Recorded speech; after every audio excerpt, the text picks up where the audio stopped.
বিরামপুর পৌরসভার রাস্তার কাজের শুভ উদ্বোধন করলেন পৌর মেয়র অধ্যক্ষ আক্কাস আলী।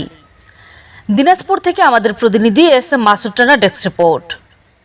শুক্রবার 12 জুলাই সকাল 10 ঘটিকায় দিনাজপুরের বিরামপুর পৌরসভার 5 নং ওয়ার্ডের কেন্দ্রীয় ঈদগাহ মাঠ সংলগ্ন রাজা চৌধুরীর বাড়ি হইতে হবিবরের বাড়ি পর্যন্ত সিসি ঢালাই রাস্তার কাজের শুভ উদ্বোধন করেন বিরামপুর পৌরসভার সুযোগ্য মেয়র অধ্যক্ষ আলহাজ আক্কাস আলী।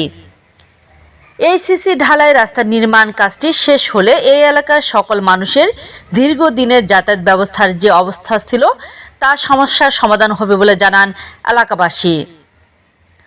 উদ্বোধনকালে পৌরসভার সহকারী প্রকৌশলী Anwar Parvez, ward councillor Ismail Hossain, ward councillor সংরক্ষিত 4-5-6 আঙ্গুরা বেগম, উপসহকারী প্রকৌশলী সিভিল বিপাশা রায়, উপজেলা আওয়ামী লীগের সাবেক সিনিয়র সহসভাপতি শিবির